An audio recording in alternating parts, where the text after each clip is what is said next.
going on, guys? I am going to show you how to make chorizo. Thank you very much for joining me. Alright, hold on. We're going to resituate this cellular device.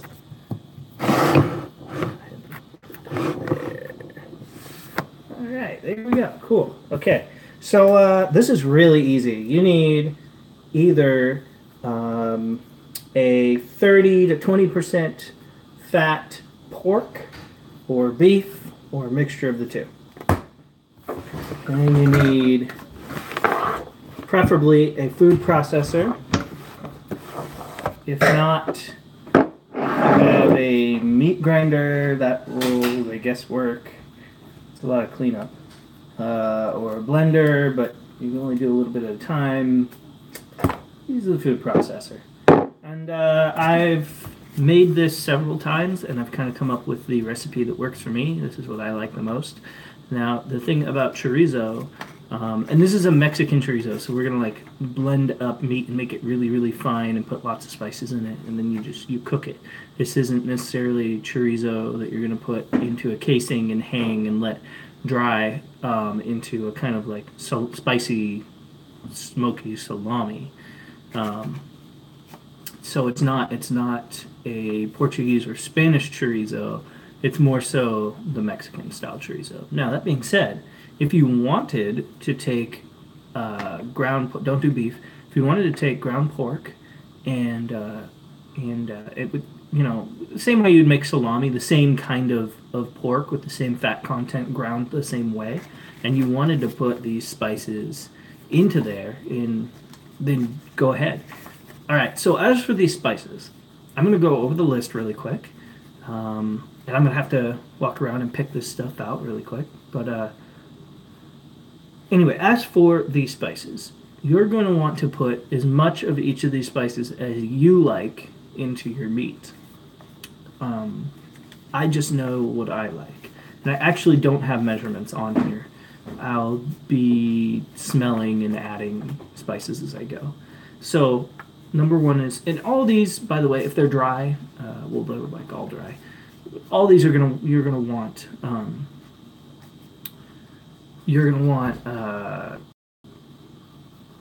ground up.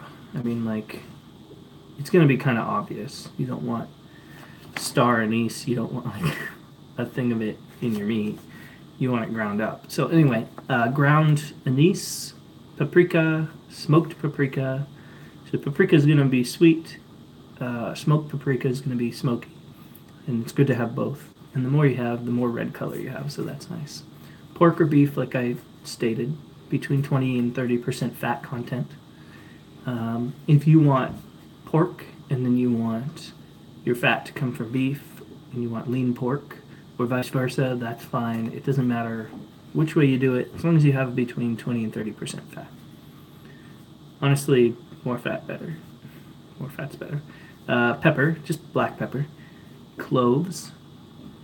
And for the pepper, do finely ground pepper, not coarse ground. Cloves, once again, ground. Tenderizer. So I'll probably add some salt, but I'm going to add meat tenderizer. And what this does is it just causes those little tiny bits of beef to be, well, for me, beef is, they're going to be super, they're going to stay really small, and it's just going to break down. It's going to be a really fine chorizo. Chili powder. Cumin. Salt. Again, this has salt in it, so we have to be careful with how much we add. Garlic powder, and I don't have this. Onion powder. So as for the onion, what I'm going to do is I'm going to process the onion first. I'm going to blend that up. So let me get a cutting board and a knife. And then we'll grab some spices and get going.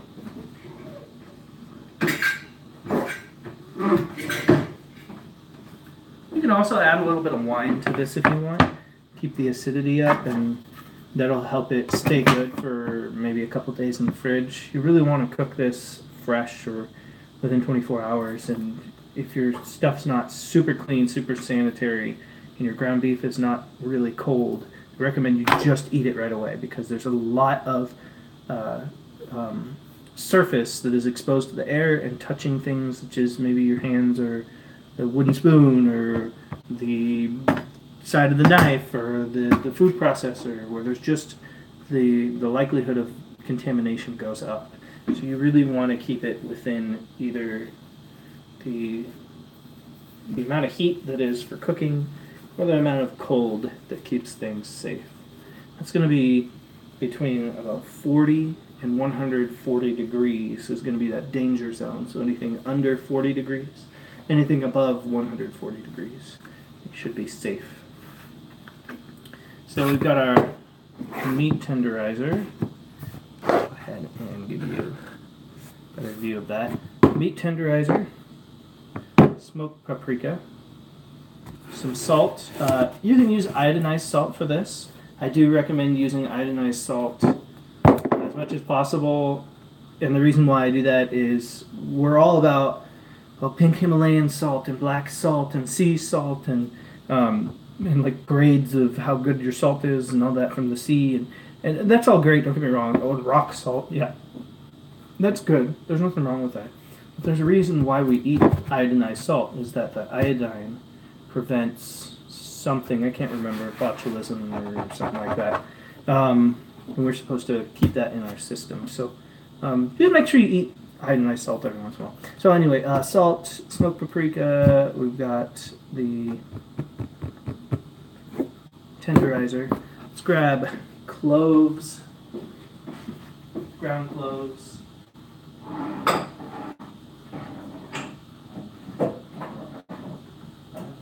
Somewhere. These have so many spices.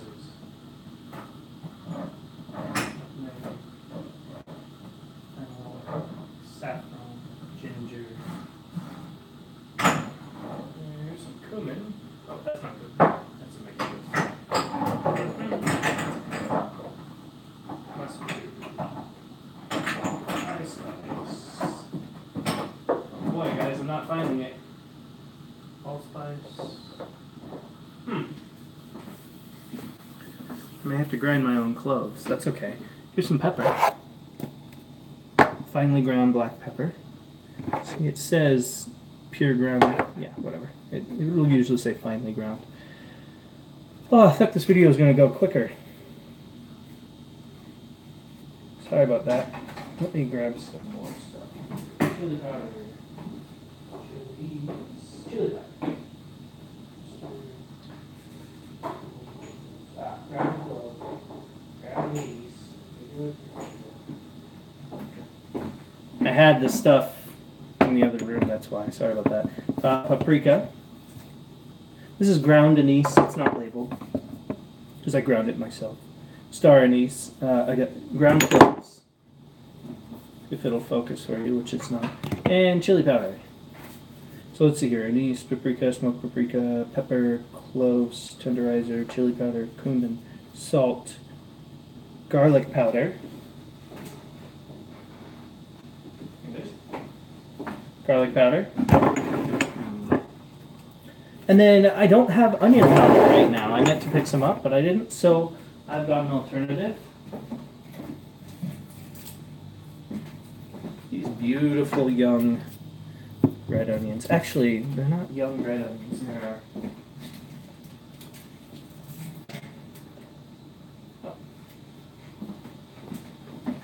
They're... They say shallots, but I know these are, well... There's several types of shallots. Maybe they are. Maybe they are shallots. They smell like young red onions. Product of China. Oh. I don't know. I don't know what they are. That's okay if they're shallots and they're not onions. That'll add a similar flavor. They're certainly not the regular French shallots. The long, skinny ones, you know? And there are shallots that look like small onions, so they could be. They're certainly the right color. But I really think they're young red onions, truth be told. One moment here. Need something to hold the waste because I will go ahead and put that in the compost bin. Composting is good. If you care about having plants of any kind, compost is very good. Okay.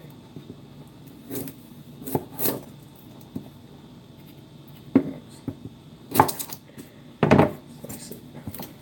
Center. Making this difficult on myself with the big knife. Should use a paring knife if you're cutting something small like this. A very sharp paring knife is best. Okay. Just go ahead and quarter these really quick.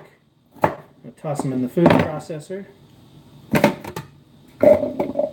And then I'm going to have to carry it over to the other side of the kitchen because I've got this really old house and they only have plugs in certain places.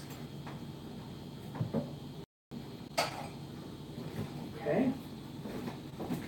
Plug in over there. I'm going to process these onions really quick.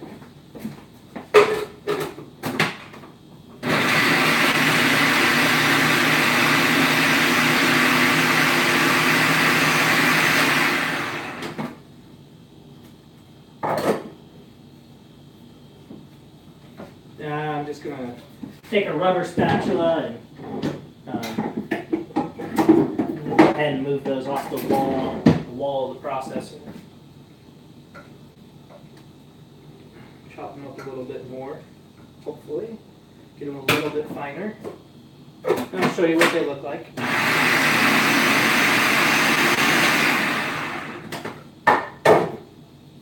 Well, I'll tell you what though, these things, when you chop them up like this, they go crazy in the amount of gas that they release.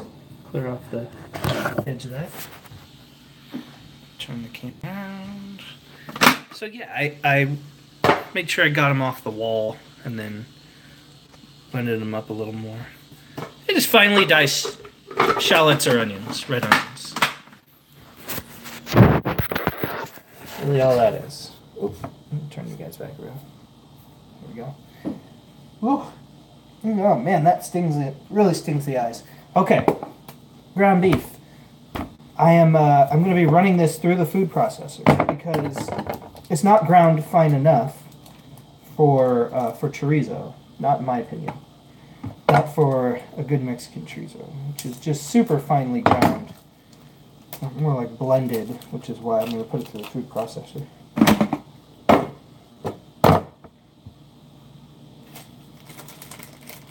Now, alternatively, if you want, you can put some fresh ingredients in here. Because I just touched the meat.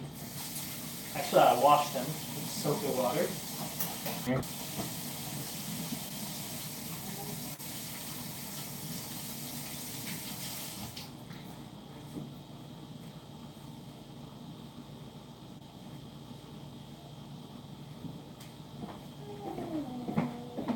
There we go. And we'll leave the salt out for last. I'm going to add some of this meat tenderizer. And probably added about a tablespoon or so. Black pepper. I'll tell you what, I'll measure this out. We're probably going to end up doing pretty equal amounts. I forgot all of my my tablespoons are currently indisposed. I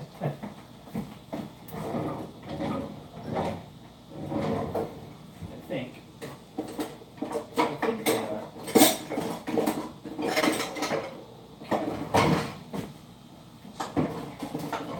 Okay.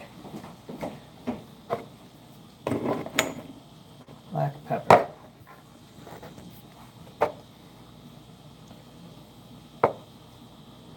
Okay, add about a tablespoon of black pepper.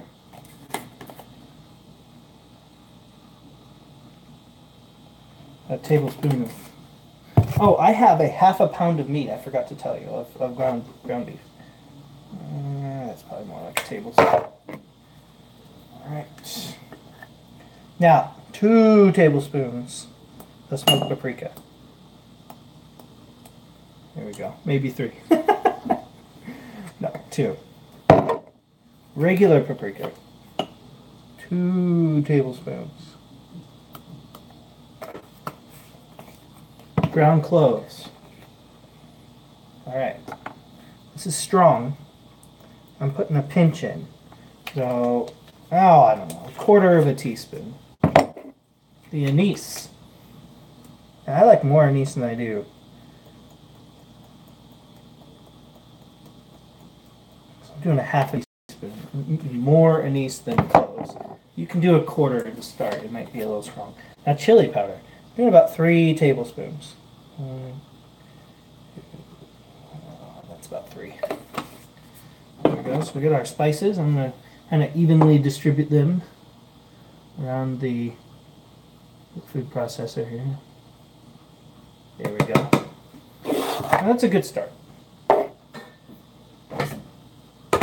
Even less than that, a couple tablespoons of water would really suffice. In fact, yeah, I'm leaving about a tablespoon out. All right. I just got to run the food processor again.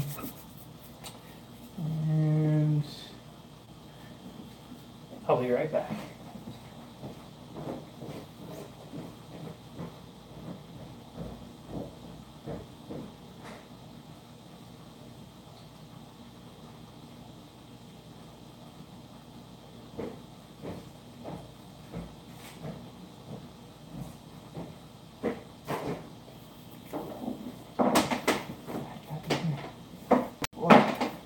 Apparently I don't know how to unravel an extension cord. Okay. Here's a tip. Whenever you put your extension cord together, wrap the wires around each other so that they don't come unplugged. So that created a knot, simple knot. Unless that makes it more unsafe, obviously, because that could be unsafe too. Say the cord gets snagged on someone else or your dog or something, and they pull some power tool and hits you while it's on, you know. Okay. Now I can just run this right here. Get all this junk out of the way.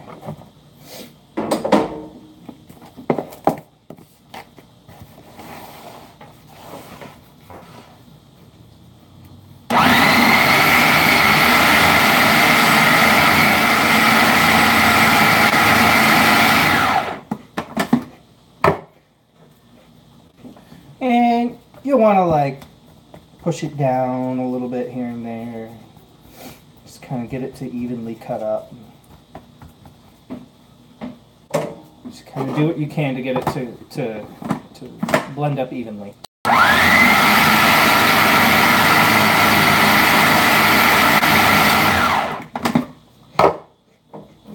If you run it too much,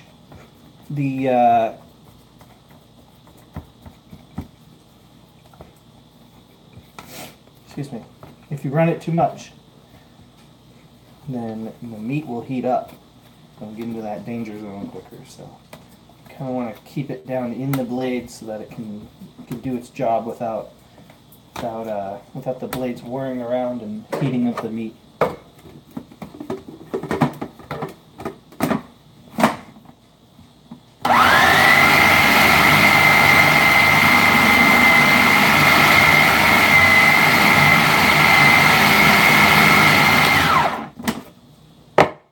That's going much better.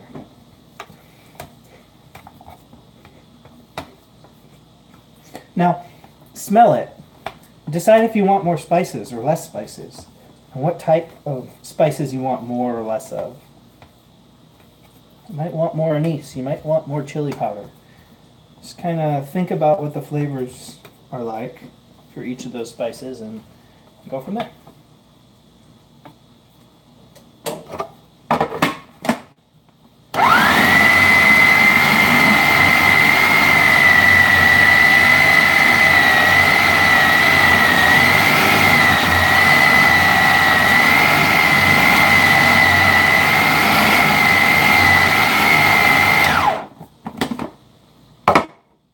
Okay, by now, it's kind of turning into a conglomerate that's like tumbling in here as the blades go. which is good. I don't know how expensive it is, but I can say that it's certainly not. It's not bad. It's nothing bad. In fact, it's great. Some of it's really great. Some people like to add cinnamon too, by the way. I don't like that. I just don't like it in my meat. I'm a cinnamon in my pork and beef kind of guy.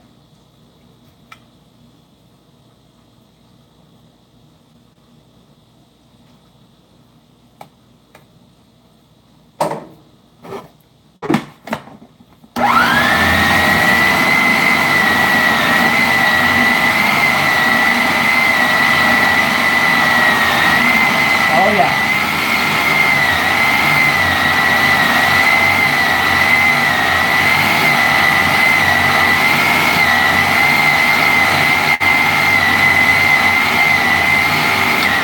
It's all really starting to come together. The meat's becoming very soft.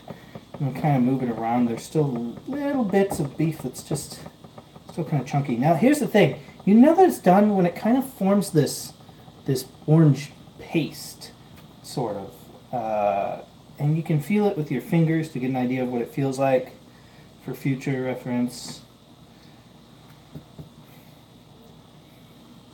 Honestly, that's good for me. I'm happy with that. So the next thing you want to do is repackage it if you're going to go ahead and put it into the fridge. You want to do that as quickly as possible. Either wear gloves or make sure your hands are really clean.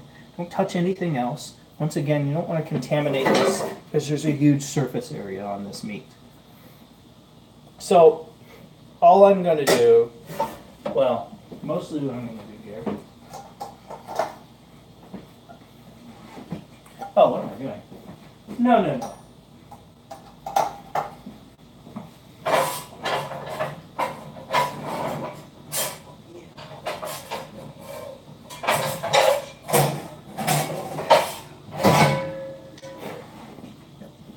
Grab my beautiful cast iron here. Because that is definitely what you cook on with this.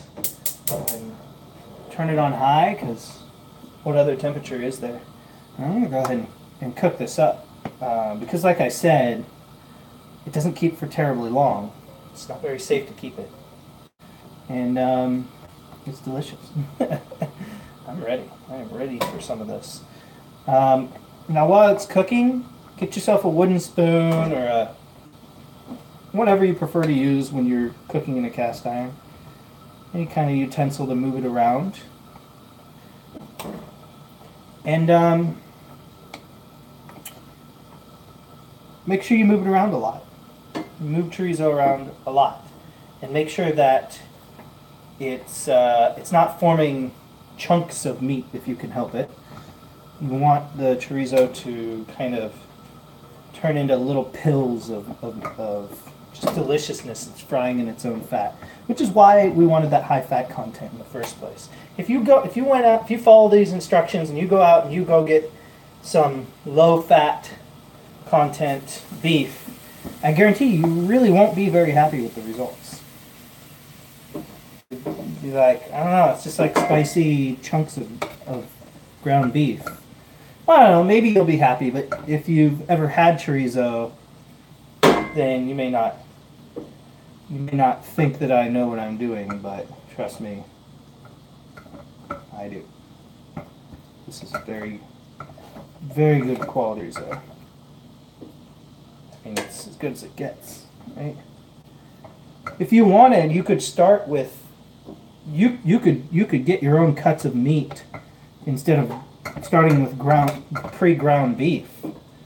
You know, you could just go get some trim meat or something, and then get some beef fat, some tallow or whatever. Well, that's rendered beef fat, but whatever. Alternatively, you could add other fats, I guess, duck fat or something. Would probably be delicious in this. Cast iron here. Turn that back on. I turned it off for a sec so it wouldn't cook while I was scraping the meat off and put it in there.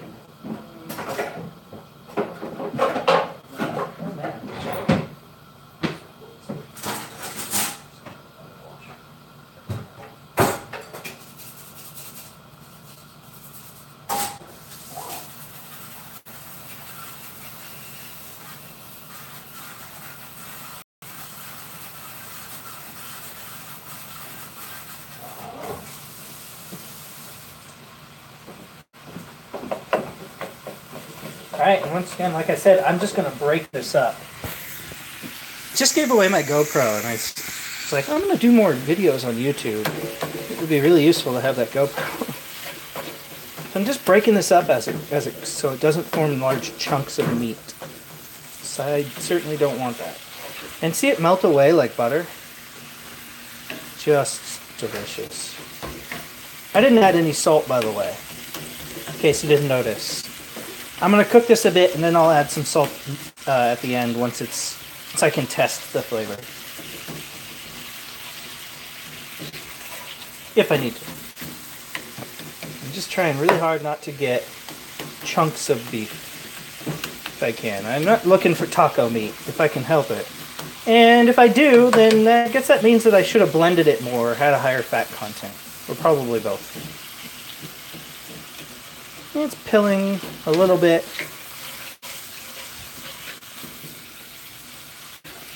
So you get the gist. I'm going to go ahead and put the...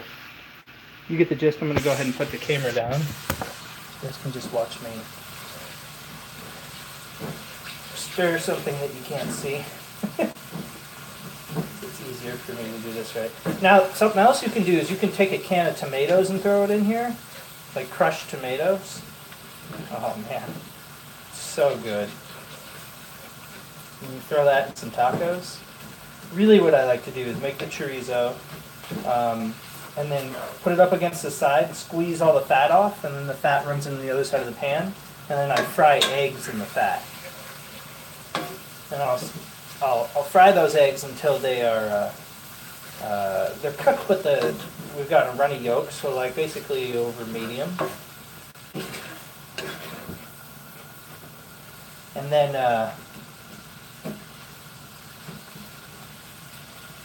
just smelling it really quick, and it's pretty good.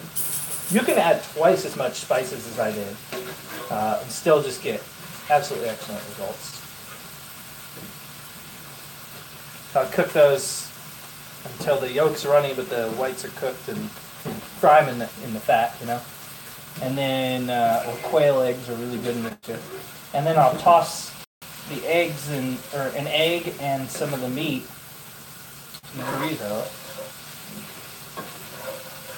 into a corn tortilla, which I'll fry or I'll cook over the gas burner, just directly over the gas flame. Man, it's good. It is very good. That's it, guys. That is my recipe for chorizo. It's nearly done now, because I have this on high. And it can be on high because it's got this huge fat content. Now, you can cook this until it's done, just until it's safe to eat, like it is. Okay. Oh yeah, that's good. No salt. Not adding any salt. I'm gonna add some more smoked paprika though. I just love that. I love the smoked paprika.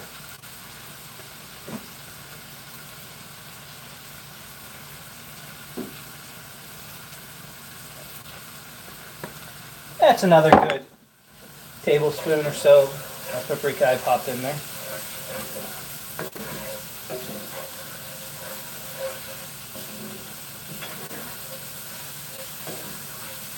And then, if you want, you can continue to cook it until you get little brown bits. And the best way to do that is to just spread it out over the entire pan, and stop touching it, stop stirring it. Just leave it there. So it'll look like this. Right now, basically, this looks like taco, but it's certainly not. And it's finer. It is finer than, like taco meat, than ground beef. It is finer than that, and it's redder in color. It's not as brown as gray in color, and that would be because of that paprika.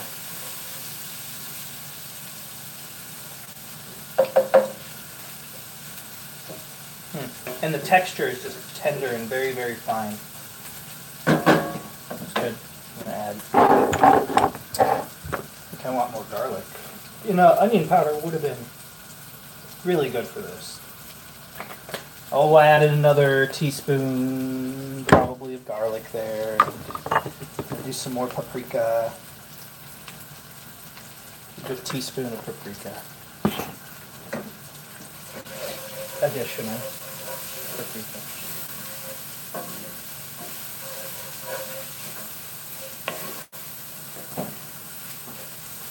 Now you can cook it the way I told you, and it's great. You can continue to add spices, whatever spices you like. I don't necessarily recommend any spices that I haven't already put in there. It's looking really good. I'm going to turn the heat down to about just below medium.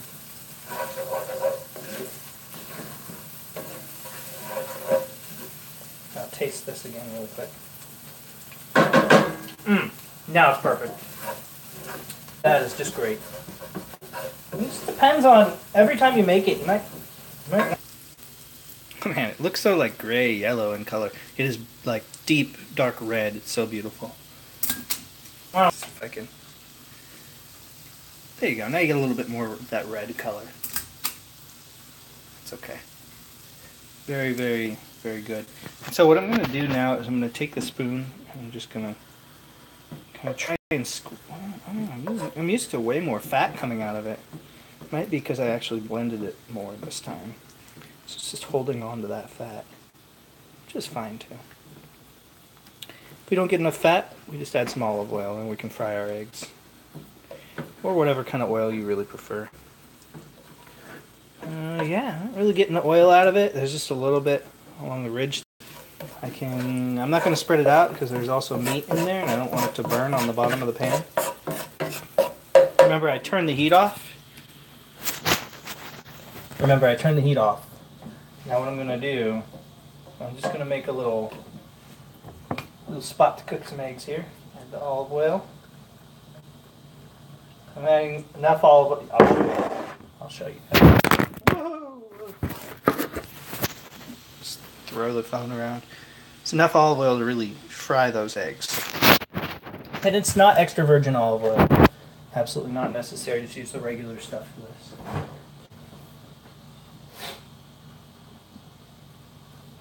I'll tell you what, I'll do a bonus feature. I'll tell you what this is and how to make it. It's 2 steps. 2 steps. Two things you put in there. That's it.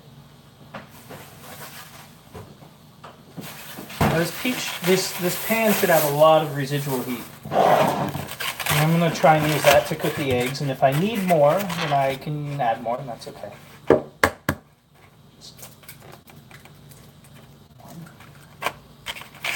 Keeping those yolks whole.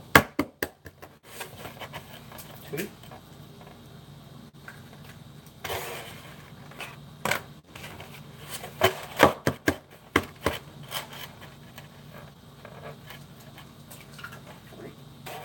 This is enough food to feed a small army too.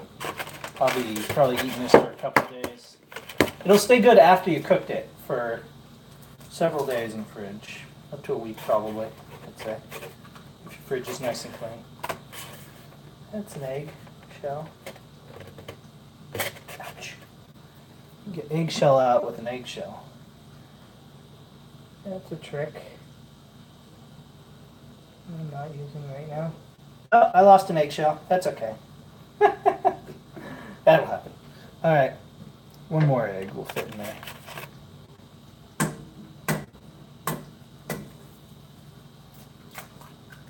There we go. What have I got here? A good 1, 2, 3, 4, 5 eggs in the good old cast iron. And then all that half pound of chorizo. Alright, and then I will show you what that drink is. What will be a drink anyway. So all this is some Everclear, which is 190 proof or 95% alcohol. It's all drinkable alcohol. And then mango. And just take it. Make sure the lid's on your jar really tight. Shake it every day. until all this pulp turns into like silt. I mean, it's going to be super, super fine. And it may not keep the yellow color. It might go a little bit toward the gray side, but still be yellow. Trust me, it's still good because it's sitting in that alcohol, which preserves it because it's such a high alcohol content. Basically, what this 190 proof corn alcohol. So really, it is it's white lightning. It's what do you call it? Moonshine. It's like pure moonshine, not cut with water. And then you can infuse it by adding flavors. So I've got another one here. Once you're done, once that's been sitting for, I mean, this sat for months. It's really, it could be, it just depends on how deep and rich you want the flavor or whatever. But this, I added apples, cinnamon, and sugar, just castor sugar. And it's been sitting in here for months and months. And it is absolutely, totally, 100% good. I'm turning the heat back on for our eggs because they are not cooking.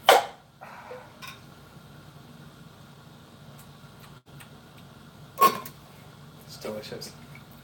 Look at that. I'm not like, it's so good. It's so clean. And that way you know you have legal alcohol and I mean, it really is basically moonshine. So all I did was I took a bottle and another bottle, the one that I had with all the silty apple and cinnamon bits in there. So I went ahead and I took that, just readjust this pan a little bit. Don't touch the hot pan, by the way. I've worked in restaurants for a long time, so my hands can handle that. All I did was I took the bottle that had all the junk in it, and another bottle, this one, and I put a funnel on it, and I put a coffee filter, and I used a bamboo unbleached coffee filter, and I poured that into there, and I let it sit overnight, and then in the top collects all that muck, and then the bottom you have this beautiful clear applejack, as they call it. Absolutely wonderful. Delicious. So you can flip your eggs if you want. You can pour a little water in here. Yeah, careful with the hot oil. And then put a lid over it and let it kind of steam cook from the top. I'll just go ahead and give them a flip. Or not. Or maybe.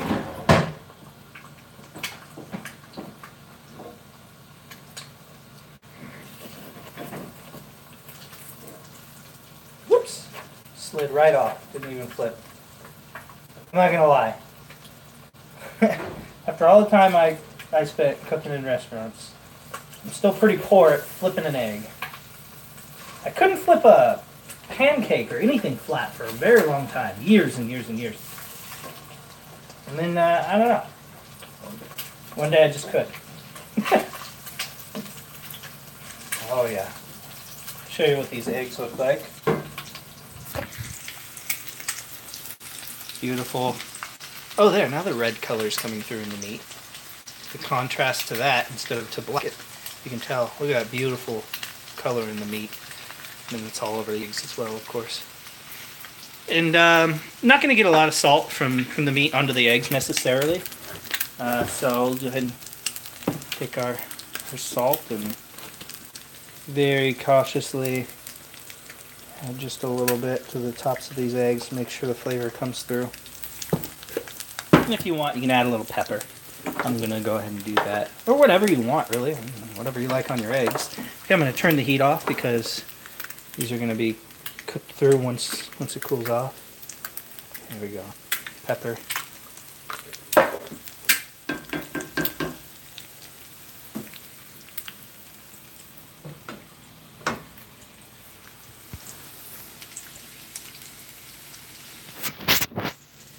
I'm sorry about the shaky camera and filming with my phone and all. It's just what I have, guys.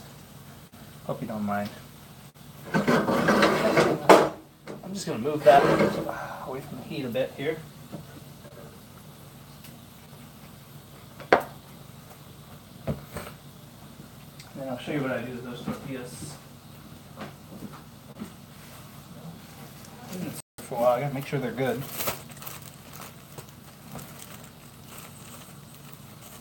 I know. Mission brand tortillas. Horrible.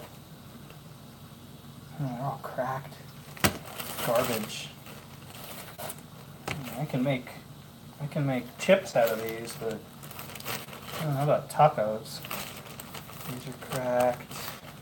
Hopefully some of these in the center won't be cracked. Yes. There we go. Be very careful with these. Now, something you can do when you cook your tortillas, run them under the sink, just really quick. So they're damp, and then over the flame they won't dry out. Just go ahead and use the corner of the flame here. You know what?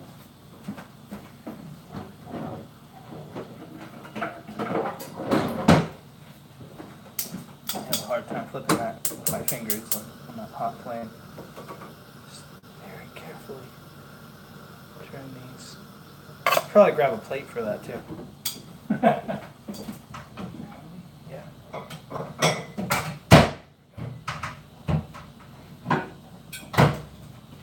Look at that. I showed you guys how to infuse moonshine.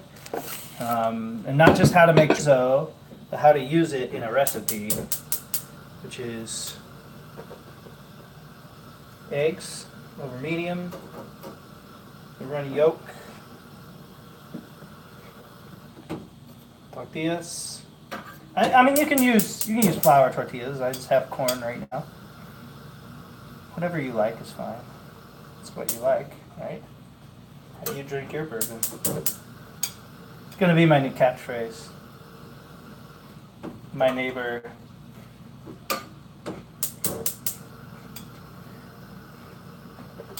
Well, I won't get into details, but my neighbor and I